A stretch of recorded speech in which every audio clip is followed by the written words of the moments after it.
My name is Nantchev, and this channel is all about helping you become a remarkable entrepreneur. So click on the subscribe button below and press the bell notification right next to it for the latest uploads. Now, who is responsible for your entrepreneurial failures? You are, unfortunately, because, it's fortunately, because you are the person that controls every action, every reaction, every decision, everything you do. And when it's not efficient, when it's not accurate, when the marketplace doesn't care, then it's all down to you, and then you realise, you have to have awareness to realise this and say, what I'm doing is wrong, what I'm doing is inaccurate, no one's buying from me. I need to change my game.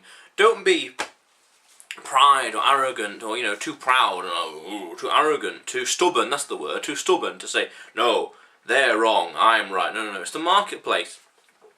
If the world isn't giving you what you want, then that means you're not giving it what it wants.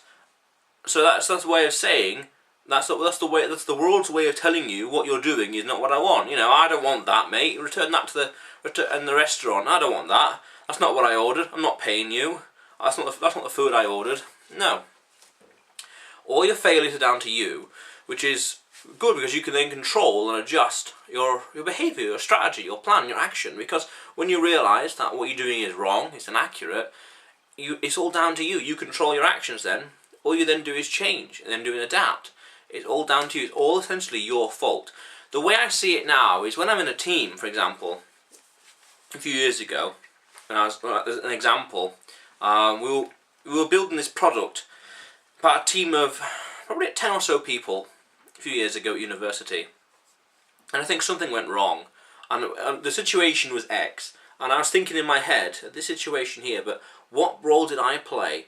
What could I have done differently to have prevented this? So I'm like reverse engineering all the steps, what happened, and thinking, well, had I done this differently or quicker or faster or something, then that person would have got this, and he would have got it there on time, and he would have submitted it in time, or it would have been higher quality, and it would have been much nicer. So I'm like reverse engineering and thinking, getting to the root and saying, had I done this instead, putting blame on myself, thinking, what did I do wrong? What could I have done better? Because when you can learn from your mistakes, you think, okay, had I gone faster at it, or had I done something much more efficiently, we would have had a greater success. And then a few months ago, I was recording for a television show here in the UK, and demonstrating one of my businesses, and I needed some glue. A few days before, or a week or something before the broadcasting, filming, I had run out some glue that I needed for some arts and crafts, which is to do with the business. So I ordered the glue online, and I was thinking that the glue would arrive well in time for the day of filming. It didn't arrive. It arrived, in fact, the day after filming. So I looked a little silly. I embarrassed myself, holding myself to a higher standard when I was filming. And then afterwards, the day after, the product arrived in the post. And then I'm thinking to myself, damn, if only I had ordered this glue at least one day earlier, because I realised on a Monday, but I didn't order the glue until like a Thursday, something like that. And it's like, had I ordered it when I realised I bloody needed it, I wouldn't have embarrassed myself on television. Damn.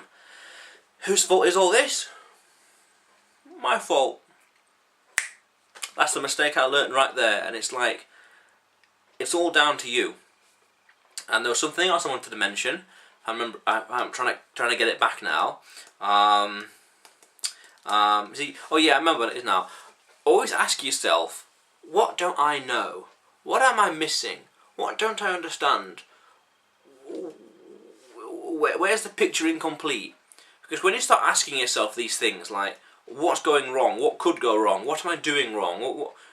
What could go wrong? Then you're like self-critiquing yourself. You're self-critiquing yourself by saying, this could go wrong if I continue along this path, or I need to know more about this. Because if you lack that knowledge, it could trip you up at a later date. What can I learn about? Who can I talk to? What else can I do? And that helps you to prevent mistakes, prevent failures, to get success, and ensuring, encapsulating success, because it's like a river. As I said earlier with the restaurant quick analogy, the river is like the marketplace. You know, the water flows, or business, for example, traffic and sales. But if a log or a big boulder were to go into that river, the water pressure and the flow of water will be drastically changed and reduced. Okay, so rather than a stream, it would be there's trickles on either side of the boulder. That boulder would slow down the river. Okay, that boulder is essentially what the things that are holding you back from having a massively successful business or life or anything, anything the sort you want. You've got to take that boulder out of the river, and that boulder is like represents your flaws, your mistakes, your pride, your stubbornness, or the things you don't know. It's something that's not quite right, like an electric circuit.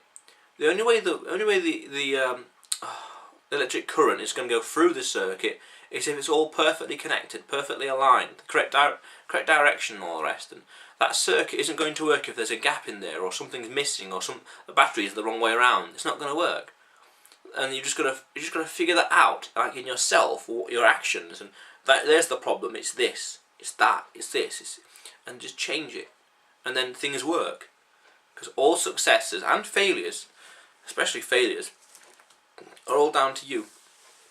But the beautiful thing about it is, because it's all down to you, you've got the massive prerogative to change it, and you control the one thing that can really take your success to the next level, or prevent mistakes. Your knowledge, your talents, your ability, everything about you. When you do that, when you change that, then you can really, when you realise that, you can really change your life around. So the question of the day is, how are you going to change? How are you going to prevent failures? How are you going to prevent your failures? How I'm going to do that? I'm going to prevent failures. Well, I always plan a lot what I'm doing. I think a lot. I reverse engineer what I want. I look at the tools, like the platform, for example, and think, how can I best use this? And then I compare that to what I want out of it, and then I reverse engineer it. That's how I reduce the chances of failure. And then I think, well, it's all down to me. So here's my schedule. Here's what I do. Here's the kind of stuff I'm going to create, and get going. Like later on today, although this is recorded in early August, but I'm going to go on YouTube Live later on today and start leveraging that. Because if I don't use that, I'm not going to get traffic and attention. And how can I tackle that? How can I fix that problem? How can I get rid of that boulder? Well, let's go on YouTube Live and let's start building a community. Let's get attention, awareness. So what are you doing now to reduce your failures? That's the question. But also remember and understand that this channel is all about helping you become a remarkable entrepreneur. So go out there today and do something remarkable. However, in the meantime though, click on the subscribe button below and press the bell notification right next to it for the latest uploads. How cool is that?